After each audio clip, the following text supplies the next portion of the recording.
I really enjoyed you catching him on Twitter Spaces. I really enjoyed that. I listened to that whole thing because before that, you have this guy who's this, whiz kid who you listen to him talk. He has an answer for everything. He's so articulate. He's so knowledgeable. Like, I listened to previous interviews before he got busted. And then when you have him on, there's a lot of, I wasn't aware. I'm not sure. I'm not aware of that. I don't know. There was all this hemming and hawing and a lot of ums and ahs, and you just kept on him. It was amazing that first of all, it was amazing that he felt like he could do something like that. Like, why would he publicly communicate? This is why it's so interesting to me to look at fraud. Like, this is why it fascinates me, as well as I think it's an important thing to expose. But like, I'm interested in the characters who perpetuate fraud because they're such interesting psychological case studies.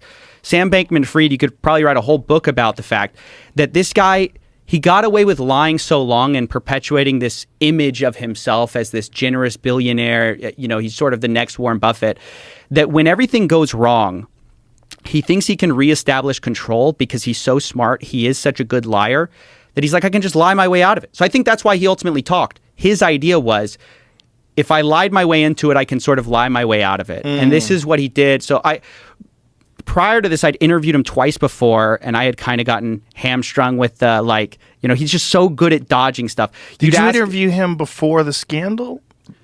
No, not before the scandal. So it's like as it was going down. As it was going down, he goes on all these Twitter Spaces. He doesn't want to. He's doing interviews with everybody. I ask him, and he doesn't want to talk to me. So, but he's going on these Twitter Spaces. So I was tracking when he'd go on a Twitter Space, and I would contact the people ahead of time and said, hey, at the end, when you're like ready for this thing to go down, because I know as soon as I get on, it's going to end pretty quickly after. I said, let me on. Let me ask him some real hard questions. Because all these guys are like, Sam, we appreciate your transparency. All these kind of kissing up a little bit.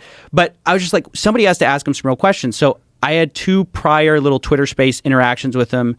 And he kept getting away with the fact that he blamed all the wrongdoing of FTX on Alameda Research. And he said, I don't control Alameda Research. Even though he was the owner, he's no longer the CEO as of 2020. He hands it to this, a girl he actually had a relationship with, Caroline Ellison, right? And she supposedly controlled it. He said, she did everything. I don't have access to the book. Like, I basically knew nothing. So anytime you'd call him out on an issue, you'd say, where's the money? He goes, well, I don't know. It's gone. It's Alameda Research. Ask Alameda.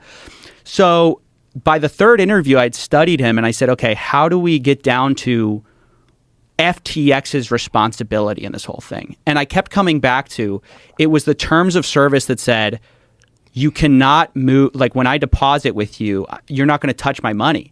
And I said, Sam, if that's true, where's the money of all these people? There's no Ethereum left. There's no Bitcoin left. You don't have the real tokens anymore. You just have your sort of nonsense FTT tokens, the tokens you invented. And he said, there were some margin trading accounts. And I'm like, no, but there were people who didn't trade with margin. There were people who just put their money with you. And all they wanted was they wanted to store some Bitcoin with Tom Brady. They wanted to be alongside Tom Brady. So he's like, there was fungibility between wallets. And it's like, well, what's fungibility mean? It means whether you were a guy withdrawing who is this degenerate day trader, or you were a grandma who just put 1 Bitcoin on there, or, more likely the grandson, he treated all the accounts the same. So when everyone came running for the money, they just withdrew until nothing was left. And ultimately, because they had lost billions of dollars, it left billions of dollars in credit claims, basically. They didn't have the money. And so now it's trying to be sorted out by the guy who literally unraveled Enron. And he says, this lawyer goes, it's worse than Enron. I watched the new CEO, talk about it. Yeah. About him trying that's John Ray. Yeah. Trying to unravel it. And it's amazing. It's amazing that things with this amount of money can get this far sideways before anyone knows what's going on. This is the problem with offshore accounts and stuff. actually, his whole technique of shifting the blame like onto Alameda and like, I don't control Alameda. I've seen something very similar. I'm investigating this Ponzi scheme that's offshore. And like one of the first things the guy does is he controls it, but he renounces ownership. He goes, oh, I'm passing it off to some sham director. And he goes, I don't have anything to do. I don't know. Where's the money? I don't know. But he controls everything. And so it's like, this is the tactic of these offshore companies is like, you put the right people in charge who are going to take the fall, you resign, and then you blame it on them later when everything goes wrong. His problem, though, is Caroline Ellison flipped on him. So she definitely flipped on him. She was smart. Yeah. She cooperated. That her and I believe Gary Wang were big executives. They're cooperating. They pled guilty. They're cooperating with the feds. I mean, they did the smart thing, which is something like this happens, you shut up. You don't say anything. Right. And then you point at your boss. I mean, that's basically what they did. Oof. Which they for sure did stuff wrong, too. You do not get to that level and not know that things were wrong.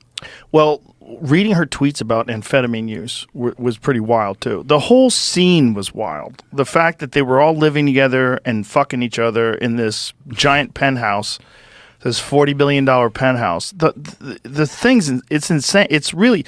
I almost wish it wasn't a scam. I've said this before because I root for nerds to like be that successful that you're just completely living outside the norms of society, just fucking each other on amphetamines and making billions of dollars. Like it sounds like a great story if it wasn't illegitimate. Yeah, ultimately that's the problem. Like Sam was just hopped up on amphetamines playing League of Legends while on investor calls. Like at the time that was seen as this charming, like genius thing. On calls. You could hear even actually, okay, so this is funny. They found his League of Legends account and during some of the calls after it was a fraud, you could hear him clicking in the background. Click, click, click, click, click. He's playing League. Like they tracked his account. He's playing League while on calls about the failure of FTX. Wow. Just imagine the arrogance. Is that arrogance or is it just pure addiction? I think, those multiplayer games, those, online role-playing games, that's what that is, right? It's like I think it's is it a MOBA? I used to play like a variant of League, so I know it's fun, but it's not like fun to the point. Look, this guy's whole thing was like, I'm this effective altruist. I'm this guy who's going to maximize good in the world, and that was his reason for working all the time. I mean, that's the justification to be hopped up on amphetamines is like maximize productivity, maximize human happiness. You can't do that and then say, oops, I played a little too much of my video games and lost billions of dollars.